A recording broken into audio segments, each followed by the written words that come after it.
Putin ने 31 देशों वाले समूह नाटो से अकेले एक जंग छेड़ दी कि इस 31 देश में अगर कोई भी दूसरा देश आकर के अटैक करता है तो ये 31 देश साथ में मिल करके उस कंट्री पे अटैक करेंगे। कब किया अटैक?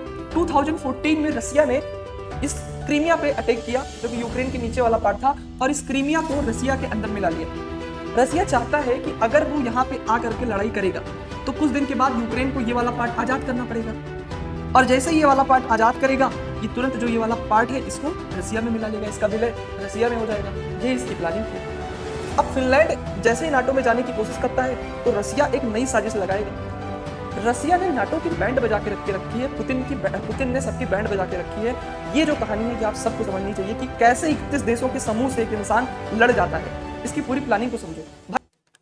नमस्कार, जय हिंद साथियों, मेरा नाम है आशुतोष पांडे और आज की इस वीडियो में हम बात करेंगे रसिया, यूक्रेन और फिनलैंड की उस स्टोरी के बारे में जिसे हर इंसान को बाखूबी समझना चाहिए। रसिया और पुतिन ये दोनों बहुत ही इंपॉर्टेंट पिलर रहे हैं इस वीडियो में, क्योंकि आज के इस वीडियो में हम रसिया और पुतिन की ऐसी बातों को साझा करेंगे जिसे सुन करके आप बहुत इंस्पायर्ड होंगे और आप देखेंगे कि कैसे रसिया के पुतिन ने 31 देशों वाले समूह नाटो से अकेले एक जंग छेड़ दी और क्या प्लानिंग थी रसिया की उसको भी मैं आपको बताऊंगा। अगर मैं आपको बताऊं रसिया के बारे में तो रसिया का शुरू से मानना था कि यूक्रेन नाटो में ना जाए। इसका रीजन क्या था? क्योंकि रसिया का मानना था कि अगर यूक्रेन नाटो में चला जाता है, नाटो क्या होता है? नाटो का फुल फॉर्म होता है नेशनल एटलांटिक ट्रीटी ऑर्गेनाइजेशन, जिसमें केवल 31 देश हैं और इस नाटो को बनाने का मेन पर्पज ये था कि इस 31 देश में अगर कोई भी दूसरा देश आकर के अटैक करता है तो ये 31 देश साथ में मिल करके उस कंट्री पे अटैक करेंगे। तो रसिया इस चीज को बाखूबी समझता था। रसिया अमेरिका को बिल्कुल सपोर्ट नहीं करता है। तो रसिया को ये बात पता है कि अगर यूक्रेन नाटो में जाता है तो उससे उसी के लिए नुकसान होगा, क्योंकि अगर हमारा ये जो यूक्रेन है ये नाटो में शामिल हो जाता है तो भाई क्या होगा? यूक्रेन हमेशा से यूरोप के पीछे पड़ा रहता है।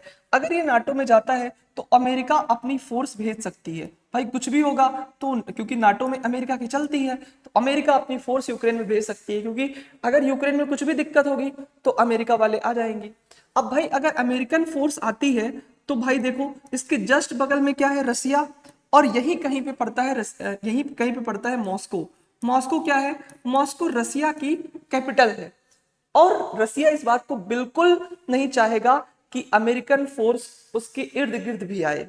इसीलिए रसिया हमेशा यूक्रेन को समझाता था कि भाई तुम नाटो में मत जाओ, है ना। तो 2014 में ये बहुत ज्यादा पीछे पड़े थे यूरोप में नाटो में जाने के लिए। तो उस टाइम के जो इनके प्रेसिडेंट थे उनको रसिया ने समझाया भी कि आप नाटो की तरफ मत जाओ, पर इनका मानना था कि नहीं हम नाटो की तरफ जाएंगे। तो क्या हुआ? यूक्रेन के जस्ट नीचे वाला पार्ट, ये जो व्हाइट पार्ट अभी मैं येलो कर रहा हूं, ये वाला जो पार्ट है यूक्रेन के जस्ट नीचे, इसके निचला वाला भाग, इसे हम कहते हैं क्रीमिया। क्या बोलते हैं? क्रीमिया। तो रसिया ने बहुत समझाया यूक्रेन को कि भाई तुम नाटो में मत जाओ, लेकिन ये नहीं माने। तो क्या हुआ? ये कहे हम जाएंगे जाएंगे, तो इसने क्या किया भाई? रसिया ने अटैक किया 2014 में यूक्रेन के ऊपर। कब किया अटैक?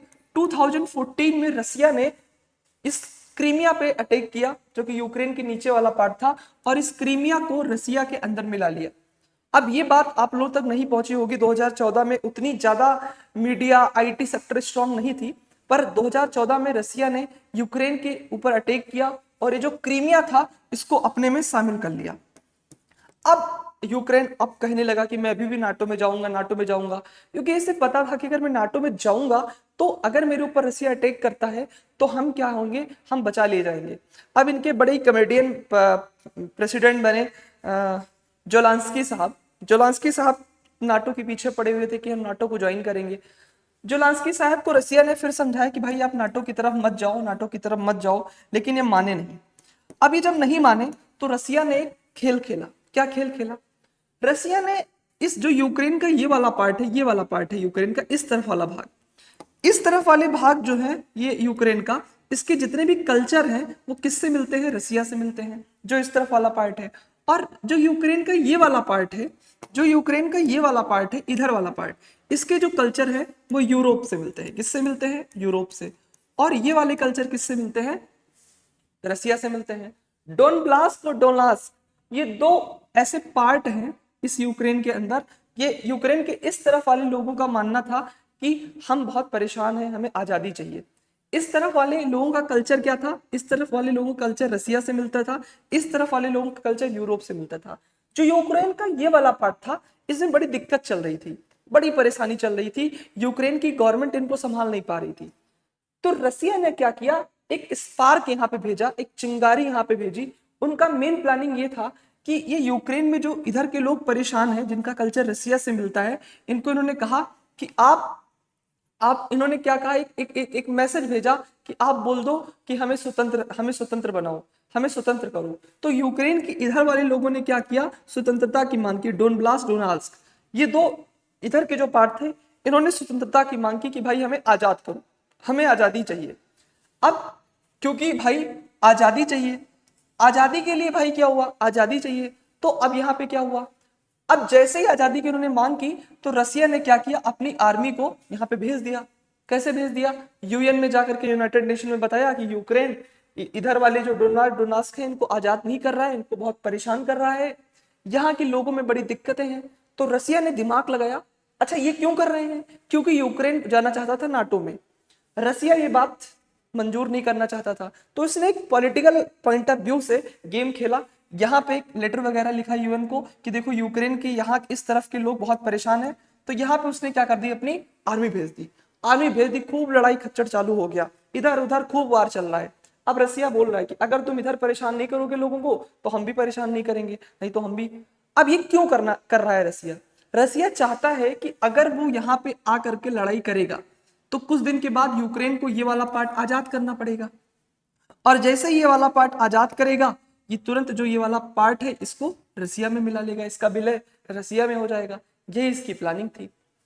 अब भाई यूक्रेन जोलांस्की बड़े परेशान।